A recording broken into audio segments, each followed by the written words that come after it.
Oh là là, les temps changent, tout évolue, on rajeunit pas. Fini l'époque où nous étions deux jeunes gaillards de 20 ans qui pouvions nous adonner à la 3e édition de Donjons Dragons. Aujourd'hui, c'est une autre histoire et on va en parler aujourd'hui parce que le sujet du podcast Action Bonus aujourd'hui, c'est Donjons Dragons. Est-ce que c'était mieux avant? Avant, et là ça dépend quel âge vous avez. Est-ce que c'était mieux avant en 1974, dans les années 80, 90, ou juste en 2014? Pépé, toi, qu'est-ce que t'en penses? C'était-tu mieux avant? On peut dire régler ça. De même. Je te le demande. On fait ça vite, là. 15 minutes minutes ça, max. Un petit 15 minutes max. Si, pour pas de manière de partir un balado, toi. Salut Pierre-Louis, je suis content de te voir, content de te parler. Ça va bien, toi? Bonne année! Bonne année. Ben oui, c'est vrai, premier balado de 2024. 2025. Je suis rendu à ce moment-là où je vais me tromper dans l'année comme tout le temps. Les temps changent, Pépé. Les temps changent. 2024. C'est derrière, là. Oui. Mais 2024, c'est derrière. 2025, c'est maintenant. Est-ce que Donjons Dragons en 2025, c'était mieux avant? Grosse question que je ne vais pas répondre avant qu'on ait fait le tour de nos lectures du moment, Pierre-Louis. Ben oui, Internet, parce que comme c'est un gros sujet, comme toujours au podcast Action Bonus, avant d'avoir cette discussion-là, ben on va te parler un petit peu de ce qui nous habite, hein, parce que on est juste pas capable d'arrêter de faire des affaires. Alors, on va te parler des trucs qu'on a consommés récemment au niveau de nos lectures. Jeux de rôle, littérature fantastique ou autre. C'est le voyage dans l'imaginaire. Toi, Pépé, qu'est-ce que t'as pu grignoter culturellement? Qu'est-ce que j'ai pu grignoter culturellement parlant ces temps-ci? La foi. Mon petit grignoteur de culture, je me suis fait les dents sur... Mais plus sérieusement, en matière de fiction, j'ai enfin commencé... Tu sais, on dirait que je partais à reculons. Je sais pas pourquoi. Là. Je sais pas pourquoi on dirait que la grosseur me faisait peur, mais j'ai enfin commencé pour de vrai à lire Gagner la guerre. Ah, ben oui! De Jean-Philippe Jaworski, qui est comme semblerait un des auteurs de fantasy fantastique les plus populaires en monde francophone. Et pour l'instant, j'aime bien. J'aime bien cela. Je suis pas encore complètement embarqué. J'aime bien cela. Je m'étais dit que j'allais sauter dans celui-là avant de sauter dans sa trilogie du Chevalier Épine, je crois que ça s'appelait. Je sais pas si t'as vu ça passer. Non. T'as-tu déjà lu du Jaworski? Jamais. Comment tu définirais le ton un peu de Gagner la guerre? Est-ce que c'est un roman justement qui nous plonge au cœur d'un conflit de quelque sorte? Oui, mais c'est très... mon Dieu, je sais pas comment le décrire. C'est un peu comme Renaissance-esque, un brin, l'espèce de comédia de l'arte, là, tu sais, le genre de personnage un peu à la fois détestable et ridicule et grandiloquent. Là. Tout le monde est comme un peu trop over the top. C'est pas du tout... C'est le genre de fantasy que j'aime, parce que c'est pas trop fantasy à la genre Warhammer ou même tu sais le World of Warcraft. Il y a comme pas comme un 8 dingues montés sur un griffon qui vont se battre contre un dragon volant. Là. On est loin de ça. Là. Okay. Donc à ce niveau-là, ça vient comme un peu plus me chercher déjà. C'est comme une fantasy un peu plus grounded, tu sais, qui est plus terre à terre et je trouve ça plus facile à m'accrocher. Et j'étais encore vraiment dans les prémices. Et pour l'instant, j'aime bien, je te dirais. Ça se lit quand même bien. Genre de voir à quel point je m'attache pas encore au personnage principal parce qu'il est très détestable. Ok, c'est un crétin rigolo, genre? Ou... Ouais, mais c'est un crétin rigolo, mais il est quand même talentueux. Là. C'est quand même. C'est pas quelqu'un c'est pas le genre de Mr. Bean. Là, il fait pas comme se sortir de ses problèmes en tombant par en arrière et en évitant par le fait même comme une dague qui est lancée. Là, il est bon pour de vrai dans ce qu'il fait. Et fait que je suis rendu là pour l'instant. Et en matière de jeu de rôle, j'ai reçu cette semaine, parce que je sais pas si c'était comme moi, Pierre-Loup, mais tu sais, la poste a repris de belle. Donc, j'ai comme recommencé à recevoir du stock qui était comme caché quelque part dans un conteneur. C'était la grève de la poste ici, alors la grève de la poste, ouais. Petit délai de livraison. Des petits délais de livraison. Et j'ai reçu, en fait, la version physique de Sweavers. Sweavers, le dernier jeu de Melsonia Art Council, ceux qui font Troika. Ah, ouais, tu m'en avais parlé de ça. Ouais. Et fichu de beau livre, par exemple. Je pensais pas que le livre allait être beau de même. L'espèce de papier, un peu papier parchemin, qui fait penser à un vieux ouvrage avec une reliure, on dirait, reflétante sur le dessus. Puis c'est vraiment c'est un low fantasy très rural où est-ce qu'on va jouer en fait un regroupement de bandits dans une ville fantastique qui s'appelle The Smoke. Et c'est très tourné, ton regroupement de bandits, mais c'est aussi très tourné sur genre à quel point t'es comme un gros dégueulasse. Là. À quel point t'es un bandit dégueulasse. À tel point que plus la partie avance, plus ton personnage va assurément recevoir des blessures. Il va perdre des membres, il va perdre des parties de lui. Ok. Il y a des tables où tu peux comme avoir, exemple, un nez fait en cire. Parce que t'as plus de nez, fait que t'as genre un nez en cire. Puis il est marqué que genre s'il fait trop chaud, ben ils fond. Très Michel Folco. Ouais, très Michel. Oh, exactement, ouais. C'est ça. Exactement. Très Michel Folco. Et le système spécial, je vais finir par faire une vidéo dessus parce que le système, faut comme prendre le temps de l'expliquer. C'est vraiment pas. On pourrait s'attendre avec le style de jeu, puis parce que c'est Melsonia Art Council, ceux qui font Troy Cook, que ça soit comme une espèce de OSR-ish, quelque chose comme ça, mais il y a quelque chose d'assez funky dans ce système-là, puis sur le premier coup d'œil, c'est un peu difficile à expliquer, mais c'est des D6 qu'il faut que tu lances, et c'est du roll under le D6. Comprends-tu? Plus tu lances le D6, faut comme que tu lances en dessous quand même de des seuils. Donc, plus tu lances de D6, plus la difficulté est comme difficile. T'sais. Ok, cool. Parce qu'il faut... Ouais, c'est ça, c'est quelque chose. C'est vraiment spécial. Fait que j'ai hâte de le tester concrètement. Et les illustrations sont full belles. C'est vraiment un fichu de beau jeu. Je suis vraiment content de l'avoir acheté physiquement. Puis ça me donne vraiment le goût de juste me plonger dans une espèce d'aventure, d'ambiance très, justement... c'est sale, puis vous êtes une gang de crottés, là, puis quelqu'un dans la gang, il a un nez en cire, là, quelque chose comme ça. Fait que ouais, c'est ça mes lectures ces temps-ci. Puis toi, Pierre-Louis, quelle lecture de fiction, rôliste, qu'est-ce que tu dis? Ben, écoute, je pense que j'ai eu une mauvaise idée récemment, puis je sais pas à quel point je vais me mouiller aujourd'hui, mais j'ai commencé à lire. Parce que je me souviens plus comment ça a commencé. Je pense que j'étais juste curieux. Je voulais me replonger dans nos romans d'enfance qui se passent dans les royaumes oubliés. Fait que, oh mon Dieu! ouais, parce que TSR, la compagnie qui a lancé Donjon Dragon, à une certaine époque, s'est mis à lancer des tonnes et des tonnes de romans qui se passent dans les royaumes oubliés, qui se passent dans l'univers de Dark Sun, qui se passent dans Ravenloft, dans Planescape. Et c'est des centaines de romans. Puis je me suis mis à regarder des tops des meilleurs romans des royaumes oubliés parce que je voulais juste me replonger un peu dans l'univers, tu sais. Mais tu dois avoir tous les romans de Eros Salvatore. C'est genre il doit tout le temps être là dans les tops, là. Ouais, tu sais, moi je les avais tous lus étant plus jeune. C'est The Crystal Shard, la trilogie Dans l'ombre de terre. C'est ça, Homeland, etc. Puis je me disais, mais tu sais, Eros Salvatore, c'est quand même un vibe, tu sais, Drizzt, Jarlaxle, etc. Ouais, c'est pas du fantasy classique, dont, tu sais, Royaume oublié, là. Fait que tu sais, j'ai recommencé la trilogie de Homeland, pis c'est très bon, ça marche très bien, tu sais, mais là j'ai commencé Dragonlance. Puis ouais, oh shit, ah ouais. J'ai lu les 3 premiers de Dragonlance, puis après ça j'ai commencé, je me suis dit je vais lire Ed Greenwood, qui est le créateur des Royaumes oubliés, notre bon vieux bizarro canadien avec une belle barbe à la Gandalf qui a créé Faerûn, le monde des Royaumes oubliés. Des personnages immortels comme Elminster. Fait que j'ai commencé à lire Ed Greenwood, puis écoute, mon gars, je suis tellement dans un... Là, j'ai réalisé, là, tu sais, je suis arrivé à Noël, puis je me suis dit, là, je prends un break, parce que j'ai tellement enchaîné des mauvais romans des Royaumes oubliés. T'es-tu sérieux? Que j'étais comme, tu sais, il y en a certains que j'avais relus, parce que j'avais lu quand j'étais jeune, j'étais comme, mais ça, c'était bon, ça. Puis là, j'ai relu des livres qui se passent dans le Cormyr, puis... Tu sais, des affaires oh mon Dieu. Du temps trouble où les dieux ont leurs avatars sur Terre. Puis, tu sais, j'ai relu des affaires, puis j'étais comme, c'est pas toujours facile à lire, parce que des fois, c'est tellement cringe.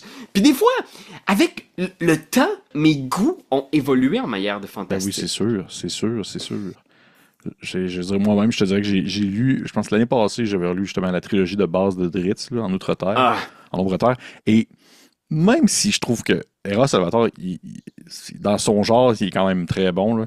Il y a des bouts que j'étais comme, oh, Seigneur, ça peut-tu finir, cette bout-là, qui décrit ses lames, puis sa panthère.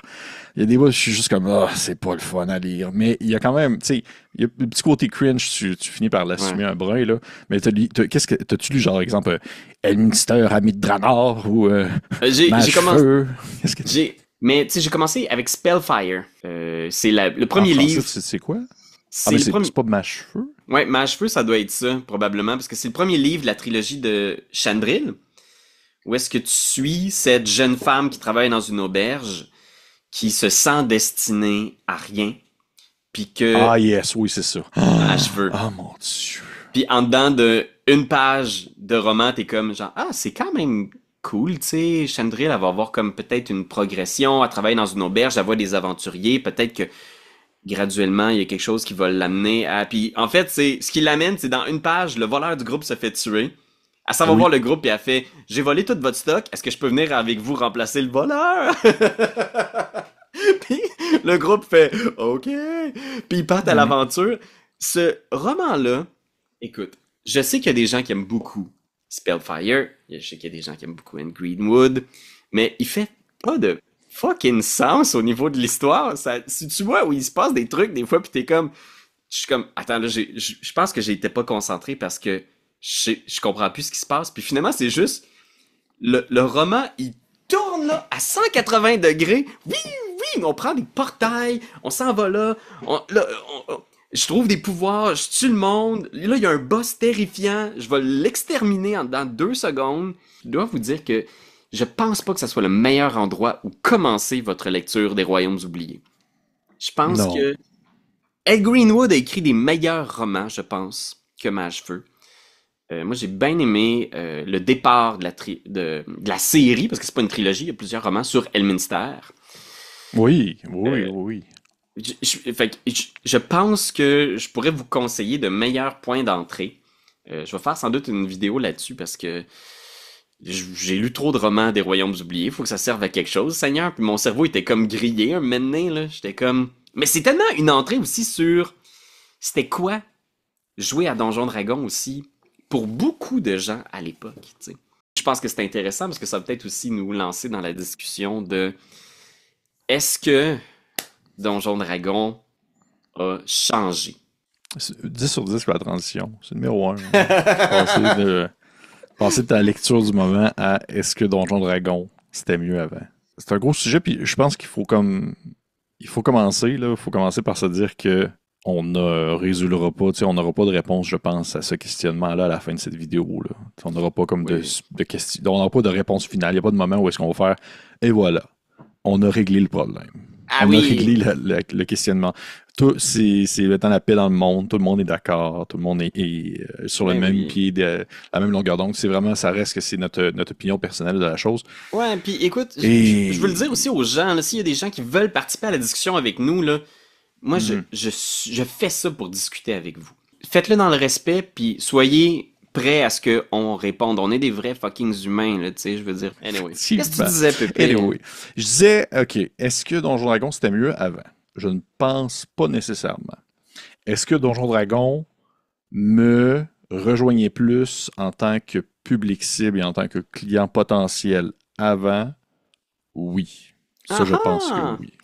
Okay. Je ne pense pas que je suis présentement aujourd'hui le client et la cible, on fait dire, du marketing derrière Donjon Dragon. Parce que, on se le cachera pas, ça demeure que c'est un produit. Ça demeure que c'est un produit qui se vend. C'est un produit qui a besoin d'une clientèle pour être vendu, pour continuer à vendre.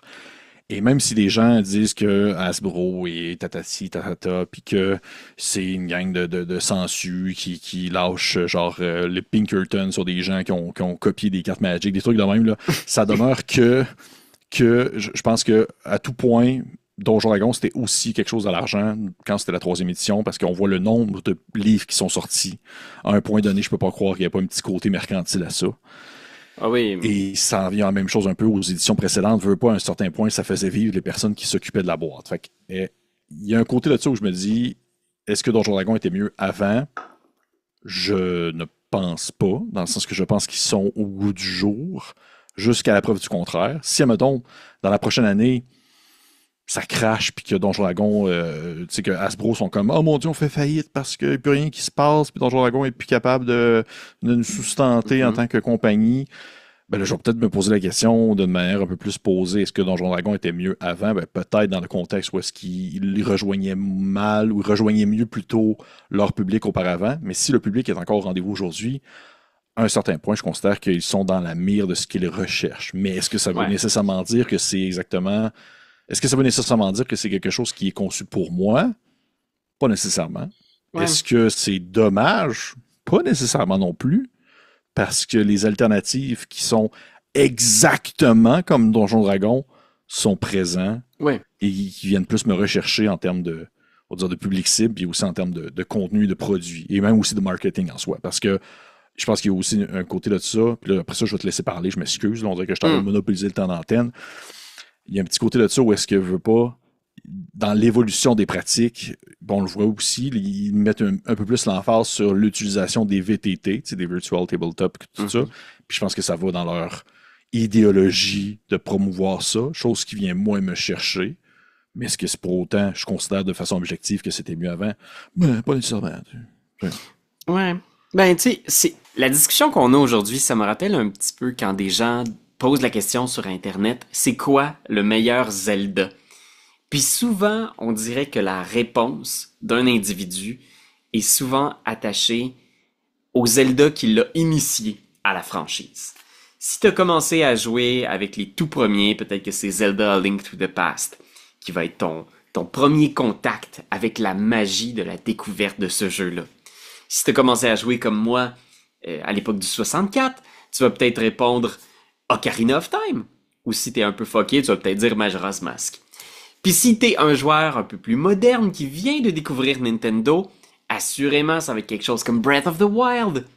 Fait que c'est sûr que cette réponse-là, elle va être attachée à vos souvenirs reliés à Donjon Dragon. Inévitablement, un jeu comme Donjon Dragon, qui s'étale sur 50 ans d'existence, a quand même subi quelques modifications. Je veux dire, si tu regardes... C'est normal, là. C'est vraiment normal. Je veux dire, n'importe quel jeu qui a vécu aussi longtemps, puis qui a grossi aussi, qui a évolué, parce que je suis convaincu que si on avait gardé le traditionnel boîtier blanc, original, c'est pas l'original, parce que l'original était faux fini de bois, mais si on avait gardé ce boîtier-là sur 50 ans, ben, de un, les règles étaient très très mal expliquées, il n'y aurait pas rejoint de public, c'est normal. Gary Gygax et TSR avaient intérêt que le jeu évolue pour s'ajuster au public qu'ils cherchaient à atteindre. Par exemple, quand il y a eu la Satanic Panic, peut-être à tort ou à raison, ils ont décidé de retirer toutes les références démoniaques du jeu. Fait que les démons, les diables ont été retirés à ce moment-là. Le Thief est devenu le Rogue. Rogue, ouais. Et déjà, probablement qu'à l'époque, donc, il y avait des gens qui s'insurgeaient de ces changements-là, tu sais. Mais c'est normal, le jeu a évolué, il était très flexible pour essayer de rejoindre un public qui, à l'époque, était les jeunes garçons des États-Unis, tu sais. Fait que pendant longtemps, dans les années 80, même les publicités qu'on voyait à la télévision de Donjon Dragon, au départ, c'était un jeu de miniature qui cherchait à rejoindre des adultes, les geeks, les amis de Gary puis de Dave Arneson, puis de Dave Weasley, puis de toute cette gang de geeks-là de l'époque. Mais rapidement, TSR, quand c'est devenu une compagnie qui grossissait chaque année, ben on cherchait à rejoindre un public adolescent, préadolescent. Fait que les publicités à la télévision, c'était vraiment des gamins qu'on voyait qui jouaient avec des figurines de plastique. Puis c'est le premier produit média de Donjon Dragon, c'était devenu des jeux de société pour la famille, des dessins animés. Fait que le jeu, il a changé. Puis le jeu a rechangé à nouveau quand Wizard of the Coast a fait l'acquisition. Puis eux autres ont voulu rejoindre le public de Magic, qui était peut-être un petit peu plus âgé, parce que le jeu était un peu plus complexe. Magic, il y a un peu plus de règles, de lecture de cartes. Et le jeu est redevenu un peu plus mature. La 3e édition des années 2000, là, moi je me souviens, j'ai les livres ici, puis je suis pas sûr que je le mettrais dans les mains de mes enfants, là, tu sais. Je veux dire... Non, il y en a de la violence, puis il y en a des démons, puis il y en a des filles en des bikinis de warrior, puis des trucs plaies ouvertes, puis des... Oh oui, il y en a du stock, là. ça change, puis c'est correct, là. Je veux dire, on peut tous avoir nos préférences, puis... Mais c'est vrai que le jeu a subi plus... Moi, c'est ce que je trouve fascinant de Donjon Dragon, en fait. Moi, c'est ce qui m'intéresse le plus de ce jeu-là, c'est de voir à quel point il a été en mouvance au cours des 50 dernières années pour rejoindre différents publics, puis toujours élargir sa base de joueurs. Je pense que ça a été une de ses forces, mais effectivement, après ça, je pense que ça fait que peut-être éventuellement, on sent que, oups, hey, je suis plus le public cible. C'est arrivé souvent, j'imagine très bien un joueur, un gros gamer de l'époque des années 70 qui se retrouve à mener à voir un commercial de Donjon Dragon où t'as l'impression d'écouter un truc qui s'adresse à des enfants, puis de faire « Oh, ok, ben Donjon Dragon, c'est plus pour moi, je vais aller jouer à l'Appel de Cthulhu, à Cyberpunk, à Vampire la Mascarade ou n'importe quel des autres jeux de rôle des années 90 qui étaient populaires. » C'est drôle que tu dis ça parce que dans tous les exemples que tu viens de mentionner en alternative, les alternatives Donjon Dragon-esque n'étaient pas encore très accessibles en soi aux États-Unis. Alors qu'aujourd'hui, là, on s'entend, là, tu veux jouer à Donjon Dragon comme tu le jouais dans les années 80, là, t'en as comme un jeu puis un autre là, qui peuvent te sustenter à ce niveau-là. Là. Ouais! Ça ne manque pas à l'appel. Là. Ouais, puis entre autres, Donjon Dragon! Tu sais, je veux dire, tu peux jouer à la boîte de Metzner ou genre BX, ils sont toutes disponibles encore, les anciennes éditions. Fait que, moi, je comprends par exemple ce sentiment-là, parce que tu sembles l'avoir exprimé un petit peu, de sentir que éventuellement, plus le jeu a évolué, de sentir qu'à un moment donné, t'étais plus le public cible de Donjon Dragon, des éditions les plus récentes, peut-être de celles de 2014 ou de 2024. Qu'est-ce qui te fait sentir, toi, à un moment donné, que Donjon Dragon puis les produits de Hasbro s'adressaient plus vraiment à toi? On s'entend, tu sais, je suis pas de ceux qui peuvent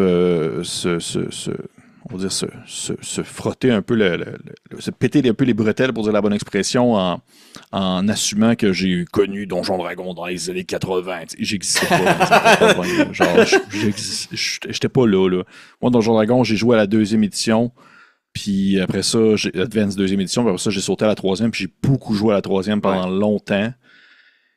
Et la 3e, pour moi, ça faisait la job. J'ai skippé la 4e pour X, Y raison, surtout en fait l'école. Puis je suis retombé dans la 5e. Et quand je suis tombé dans la 5e, je pense qu'à ce moment-là, au début de la 5e édition, je considérais Donjon Dragon encore comme étant un jeu qui était, on va dire, aligné avec mes préférences, puis que je le considérais un peu comme je me considérais comme le public cible, parce que je le trouvais plus simplifié que la 3e édition, par exemple. Je trouvais que ça y allait un peu plus directement au but. Fait que j'ai l'impression qu'en soi, c'est pas tant le jeu qui n'était pas à la base, qui n'était pas, dans le fond, je dirais ciblé pour moi, plutôt que moi-même qui a évolué et qui a changé dans mes préférences personnelles. Oui. Parce que je me suis rendu compte avec les années que je pense que j'aurais eu beaucoup de fun avec, justement, le Donjon Dragon des années 80. Parce que je suis quelqu'un qui est beaucoup orienté sur les jeux OSR, tu sais, Shadow Dark, Knave, Cairn et tout ça. Fait qu'il y a un côté de moi où est-ce que je me rends compte, à mesure que le temps avance, que j'aime beaucoup, justement, l'espèce d'accessibilité qu'offrent ces modules-là, ces vieux modules-là. Mais d'un certain côté, j'apprécie énormément l'espèce de reformulation, l'espèce de mise en page très moderne que veut la version récente de Donjon Dragon, qui permet justement une plus grande accessibilité au contenu, une plus grande facilité à la compréhension des règles et qui justement facilite un plus grand bassin de joueurs. Donc à ce niveau-là, on dirait que c'est surtout moi qui a changé avec le temps et qui a découvert en fait des alternatives qui me faisaient ressentir le mood ou le type d'aventure qu'on pourrait jouer dans les années 80, mais avec cette espèce de sensibilité à l'écriture d'aujourd'hui, où est-ce que tout ce qui est affiché, tout ce qui est présenté est beaucoup plus, on va dire, facile à assimiler, facile à lire. Parce que pour vrai, tu m'aurais mis dans les... Là, présentement, tu me mets dans les mains, justement, la boîte rouge ou justement les premiers, là, Advance D&D. Je l'ouvre, puis là, tu as des espèces de pages un peu jaunies qu'on dirait que ça a été tapé avec une machine à écrire, là. Ça me donne pas tant le goût de le lire, tu sais. Il y a comme un côté de ça que c'est un frein. Puis c'est sûr que c'est un frein aussi pour une clientèle possible, on s'entend.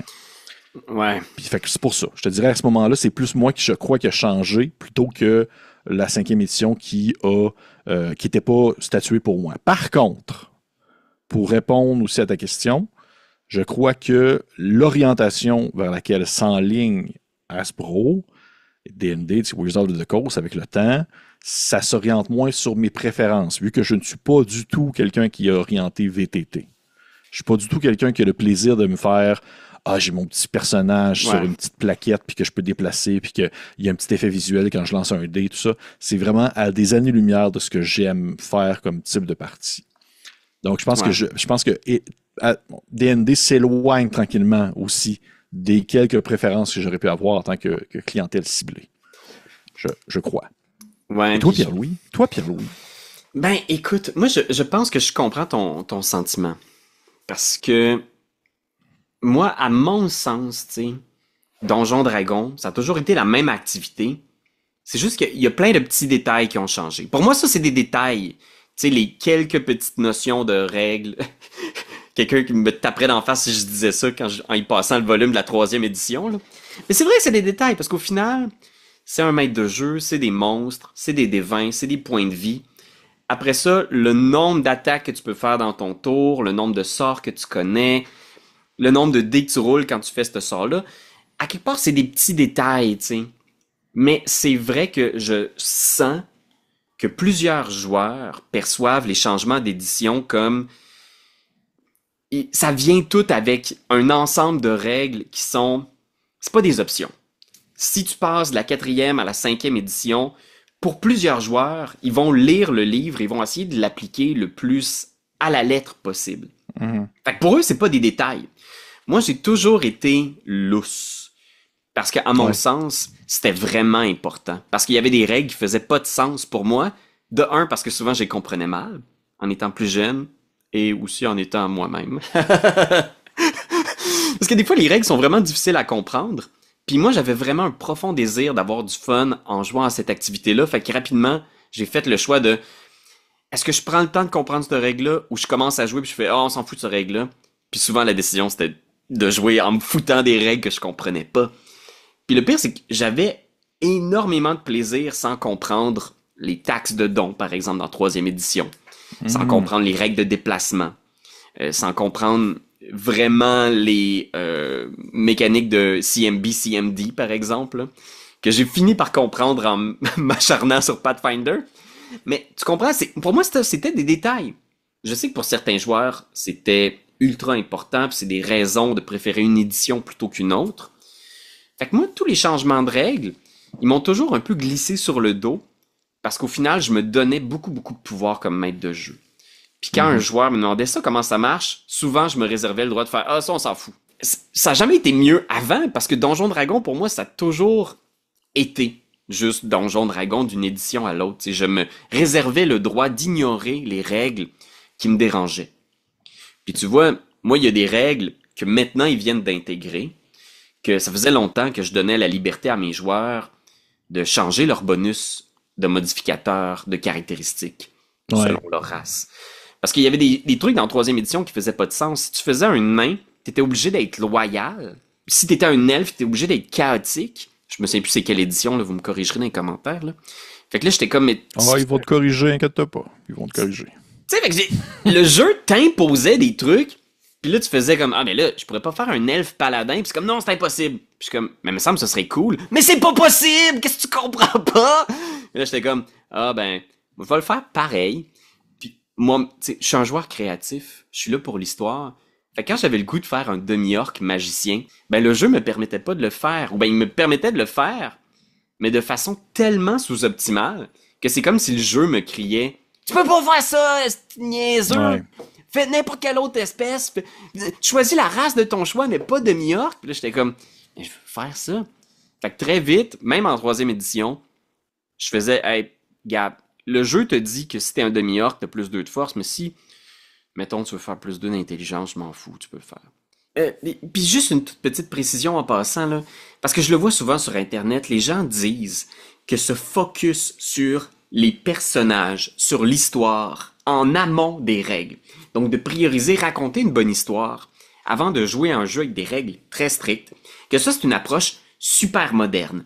Comme si on avait inventé ça en 2014, raconter des histoires, ça pouvait être ça aussi le jeu de rôle.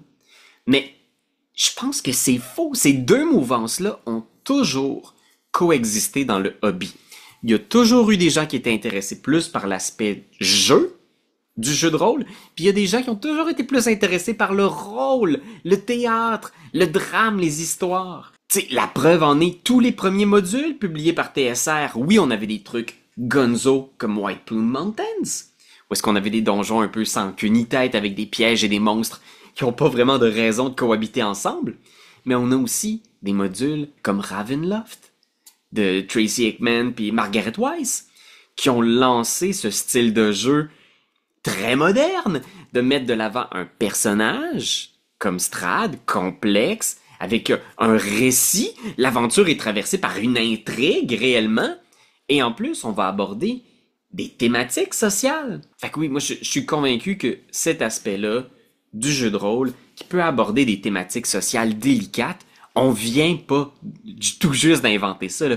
Ça a toujours existé dans le hobby, puis ça dépend de votre préférence, mais les deux ont toujours coexisté. Mais j'ai vu beaucoup de gens s'insurger, puis c'est devenu presque un classique de nos vidéos de Donjons Dragons, mais de voir des gens arriver dans les commentaires en faisant « Donjons Dragons, c'est woke ».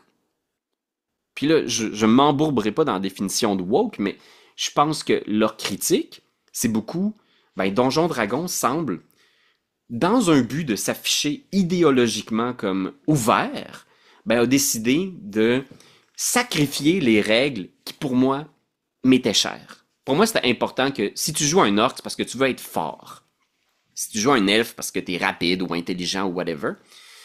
Puis le fait que ces règles-là changent dans ce qui leur semble être un affichage idéologique, ça les frustre. Puis ils ont l'impression justement de ne plus être le public cible à cause de ces éléments-là. T'sais, qu'est-ce que t'en penses de ça? Moi, j'ai vraiment l'impression que c'est un choix de game design plus que d'affichage idéologique. Peut-être un peu des deux quand même. Tu parles vraiment pour tout ce qui touche le changement associé aux races et tout ça, même l'enlèvement du mot race pour espèce et le fait que ce soit... Tout ça, là. Est-ce que, effectivement, ce changement-là, parce que on peut pas le nier, les dernières éditions s'affichent plus ouvertement vers un désir d'inclusion. Oui. Puis, ça, j'ai bien du mal à comprendre pourquoi quelqu'un... serait pas... Regarde, ça, faut pas partir là-dessus. Là. Ça serait une autre affaire. Là. C'est juste une perception. Je pense qu'il y a je veux pas faire ma mauvaise foi. On dirait que je veux pas comme douter en quelque sorte de ce que les réelles intentions derrière Wizards of the Coast, mais je pense qu'il y a un côté peut-être plus game design parce que d'un certain sens, je pense qu'on le voit aussi avec les publications officielles, il y a de moins en moins de grosses campagnes. Ou de moins en moins de mondes qui sont présentés. Il y a moins de livres sur genre les royaumes oubliés. Puis là, ça va expliquer, exemple, une section des royaumes oubliés.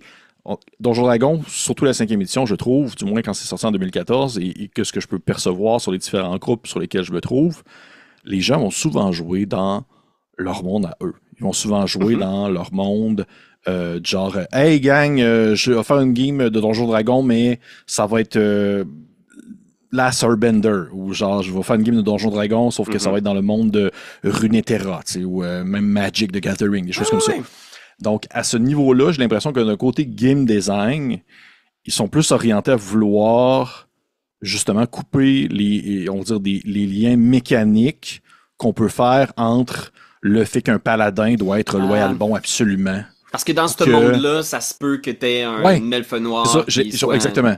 Okay. J'ai l'impression qu'ils sont plus orientés sur une optique où est-ce qu'ils vont se dire vous avez vous avez au bloc Lego, vous faites ce que vous voulez avec. Vous pouvez absolument orienter comme vous voulez. Vous n'êtes pas stoppé par des bloquants qui ont un sens dans le contexte d'un univers précis, comme que ce soit Greyheart, que ce soit les Royaumes oubliés, que ce soit autre chose. Mais ça, on le retire parce que maintenant, vous pouvez faire ce que vous voulez avec cet ensemble de règles-là, parce que de toute façon, vous allez jouer dans votre monde à vous. Vous allez jouer dans les terres de garde à bloc. Puis genre, dans les terres de garde à bloc, les alflins, ils peuvent avoir des bonus de force pour être des barbares, exemple. Fait que j'ai l'impression qu'il y a un côté de ça qui est beaucoup orienté de ça. Et je pense que c'est la majorité. Je pense qu'une grande partie est tournée là-dessus. Je pense qu'une partie des choix de game design qui sont faits, et là, je dis ça avec vraiment le plus de doigté possible, là, qui est tourné vers le fait de vouloir un peu être dans une certaine mouvance, parce que je pense qu'ils font ça aussi d'un certain côté pour attirer une clientèle ciblée, qui est quand même, on va dire, qui est quand même venue, si on va dire, avec toutes les shows, que ce soit Critical Role, Dimension 20, des gens qui, justement, sont très orientés sur ces formes-là d'inclusion, et je pense qu'à ce niveau-là, eux autres, ils voient quand même la possibilité de cash. Ils voient le côté marketing de la chose. Je pense que veut pas, ça demeure que c'est aussi un côté marketing qui est associé à ça, au-delà aussi du game design. T'sais, en plus du game design, il y a un petit côté de on va quand même orienter notre façon de faire vers notre vache à lait. Qui achète nos livres? Qui va acheter nos produits? On s'entend. Ouais. Ça reste que c'est une compagnie, Puis, au bout du compte. C'est vrai. Effectivement, comme TSR dans les années 80, ils n'ont pas eu le choix de s'adapter un petit peu aux mœurs de l'époque qui changent. C'est inévitable. Si tu veux que ton produit survive puis s'adapte dans un marché ultra compétitif, parce qu'il y en a énormément des bons jeux OSR. Fait que si Donjon Dragon, c'est un autre jeu OSR parmi tant d'autres, je suis pas sûr qu'il pourrait à ce point-là se démarquer. Aujourd'hui, effectivement, Critical Role, Dimension 20, toute la nouvelle génération qui a découvert Donjon Dragon par Internet, ont d'autres envies, d'autres désirs aussi que de juste reproduire les trucs des années 70.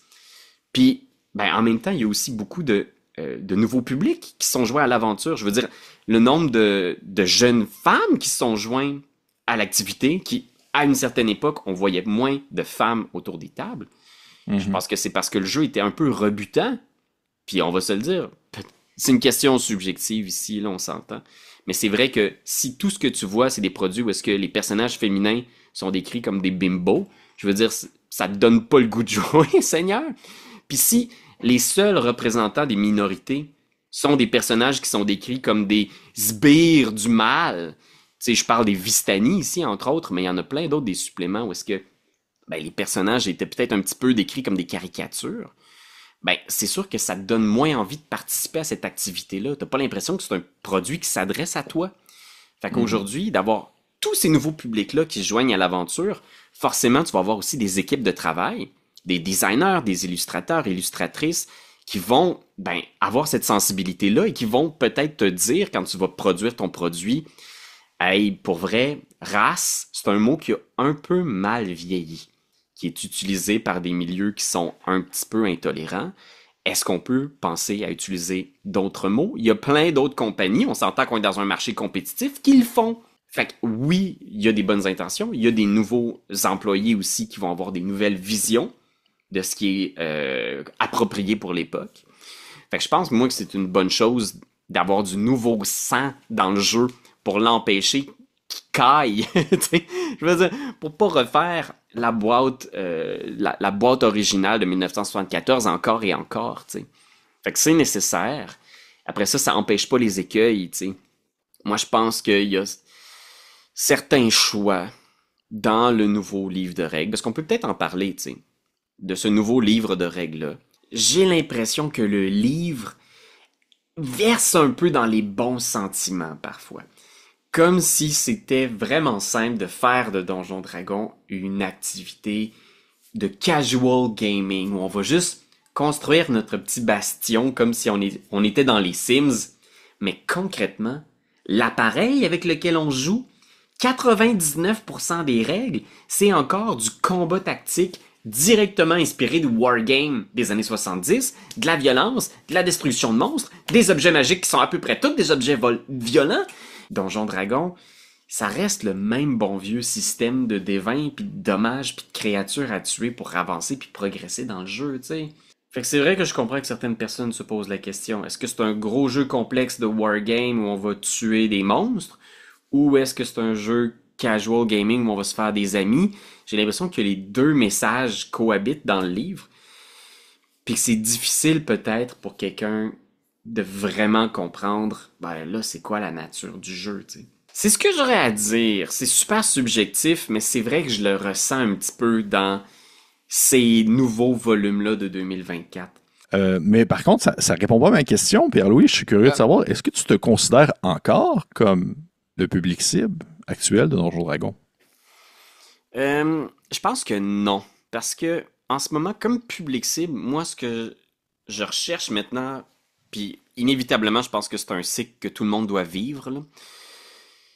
Il y a des gens, je pense, qui jouent au jeu de rôle parce qu'ils veulent reproduire les moments magiques de leur enfance. Fait qu'ils vont chasser les expériences qui reproduisent un peu ce qu'ils ont vécu à leur première table de jeu de rôle. Si c'est dans les années 70, ils vont peut-être jouer à OSE, ils vont peut-être jouer à DCC.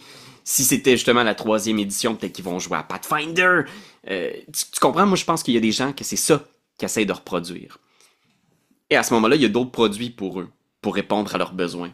Mais moi, ce que je recherche ces temps-ci, c'est j'ai besoin de sentir que ma créativité est mise à l'épreuve ou qu'elle est récompensée. Puis que mes idées folles trouvent des ancrages dans le jeu.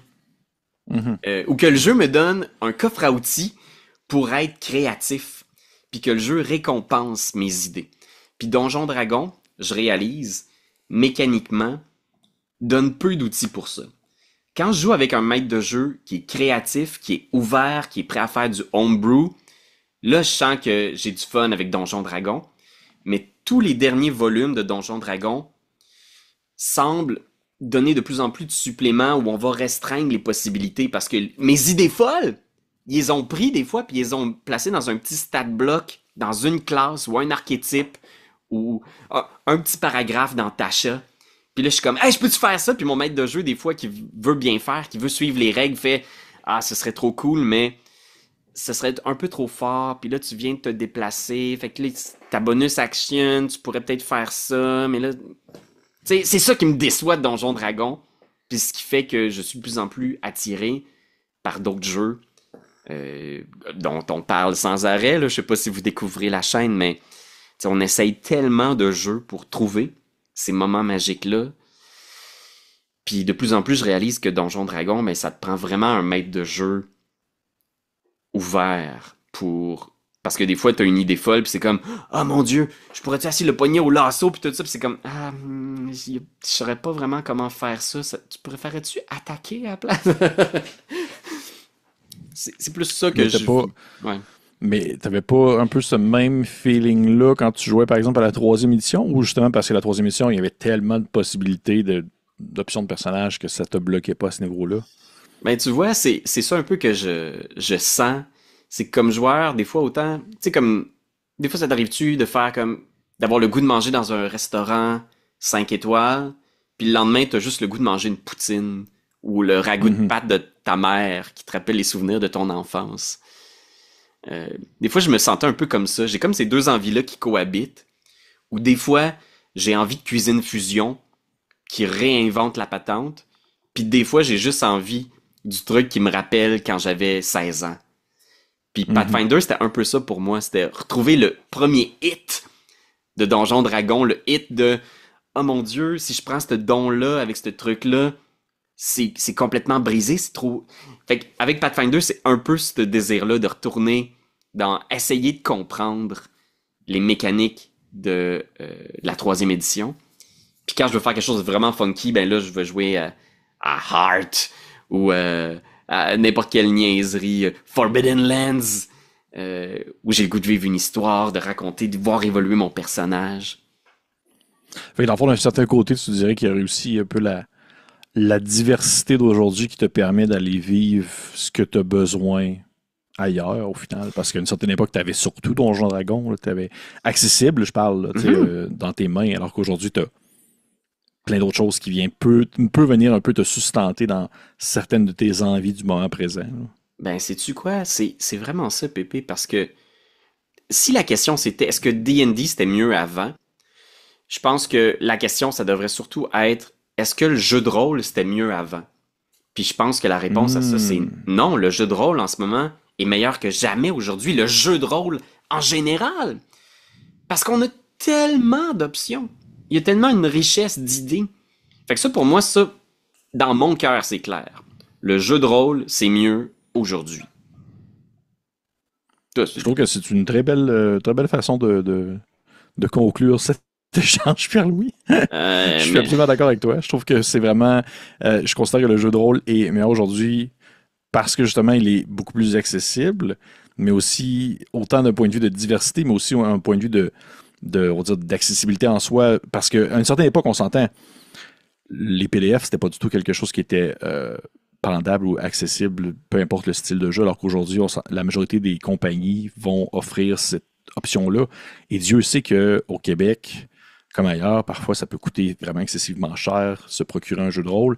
Et là, maintenant, man, de pouvoir, tu sais, avoir tel jeu ou tel jeu en format PDF, puis ça te permet quand même de le jouer. Oui, ok, c'est pas aussi le fun que l'avoir physiquement, mais ça te permet quand même d'expérimenter des choses, de vivre à d'autres styles de jeu ou d'autres expériences.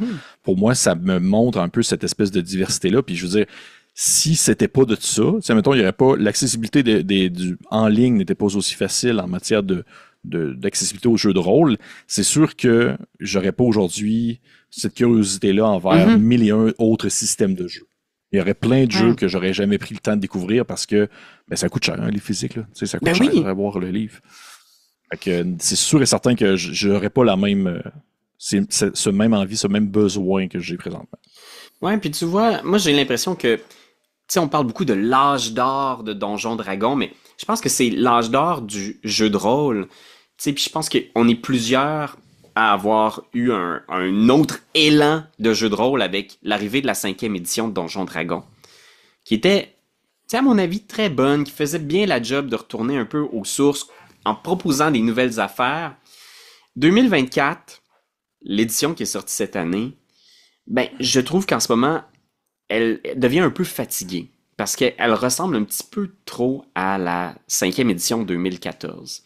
Puis moi, en tout cas, ça m'a donné le goût d'aller voir ailleurs, justement, puis d'essayer des nouvelles idées. Puis je pense qu'on est plusieurs là-dedans à avoir envie de nouvelles propositions, d'être surpris ou de retrouver les bonnes vieilles valeurs sûres de notre enfance, mais réinventées avec des idées neuves, comme Shadow Dark, par exemple. Oui, dans le fond, tu aurais l'impression de dire qu'ils ont pas... Ils sont allés jouer trop sécuritaire. Ben écoute, je pense... Je sais pas s'il y avait une bonne option pour Donjon Dragon rendu à ce point-là. Je pense que Donjon Dragon aurait gagné peut-être à ouvrir un petit peu plus le moteur, sortir un petit peu plus des idées fraîches, aller... Tu sais, la rétrocompatibilité, je pense que c'était pas une bonne idée, là. Je pense que c'était... tu sais, c'est une fausse bonne idée. Est-ce que ça va leur être utile? Mais je pense que ils vont peut-être stagner un petit peu à l'endroit où ils sont en ce moment. On pourra refaire le procès de la maudite édition 2024. Ouais. Ben en fait, vois-tu ce qui serait intéressant éventuellement, puis je pense que ça pourrait vraiment être un bon sujet pour une prochaine vidéo, un prochain balado, ça serait de parler de la nécessité ou non des nouvelles éditions. En fait, tout simplement d'un jeu. Est-ce qu'un jeu a vraiment besoin d'une deuxième édition, tu sais, pour comme se réinventer, ou est-ce que c'est vraiment juste on va dire une passe de cash en quelque sorte pour aller attirer un nouveau public? Parce qu'en quelque sorte, jamais qu'un jeu de rôle va aussi bien vendre que ses livres de base. Exact. Jamais que ça va aussi bien vendre que les suppléments. Fait que, tu sais, je comprends le besoin. C'est comme tu dis, je pense qu'il n'y avait pas de bon. Je pense qu'il n'y avait pas de bonne avenue pour eux autres. J'ai l'impression qu'il n'y avait pas de bon scénario que genre ça allait être gagnant pour tout le monde à ce niveau-là. Là. Mais oui, puis inévitablement, faut que tu te mettes à jour un petit peu, là, parce que maintenant, tu deviens vieillissant, puis il y a plein d'autres bonnes idées qui sortent à gauche, à droite, puis les ventes s'amenuisent, tu sais. C'est tellement dur à monétiser les jeux de rôle, là, vous avez pas idée. Puis, écoute, on va continuer de suivre de très près l'évolution de Donjon Dragon, mais en attendant, il se trouve qu'on a la chance d'avoir plein d'autres jeux de rôle autour de nous. Puis, Pépé, écoute, je pense que 2025 va s'annoncer une année très riche en options de jeux de rôle. Je sais pas si t'es aussi excité que moi de voir tous ces nouveaux systèmes médiévals, fantastiques et autres qui vont nous tomber sur la tête. Absolument. Pour vrai, j'ai très hâte de voir vers où ça s'enligne. Moi, je suis très enthousiaste, en fait, à l'idée de juste vivre et expérimenter encore plus de choses. Et d'ailleurs, autant on dit que 2024, c'était comme les 50 ans de Donjon Dragon, ben 2025, c'est les 50 ans de Chaosium. Ah, Ah ouais? De l'appel de ceux qui ont fait l'appel de Cthulhu. Fait que je suis sûr qu'il va comme avoir plein de petites affaires organisées par Chaosium pour cette année. En tout cas, j'ai hâte de voir qu'est-ce qu'ils vont sortir, là.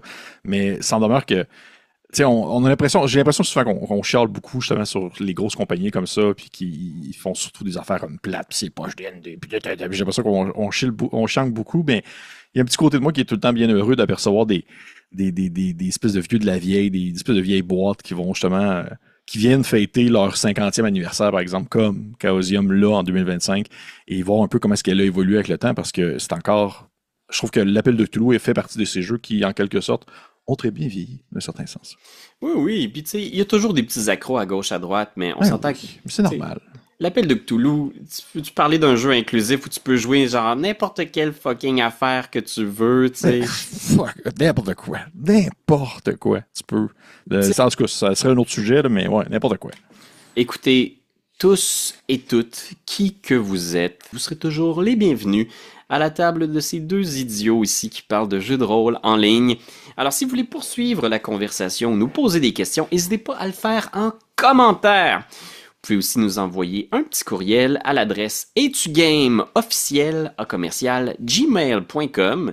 Puis vraiment n'importe quoi, hein. Si vous voulez nous envoyer juste un courriel, un essai sur le jeu de rôle, j'essaye de tout lire. Je suis pas toujours capable de tout faire en dedans d'une semaine, mais sachez-le, là, j'ai une to-do list avec les courriels et les commentaires à répondre, puis j'essaye de donner des nouvelles à tout le monde. Fait que n'hésitez pas, là, écrivez-nous, ça me fait plaisir, moi, d'avoir une discussion.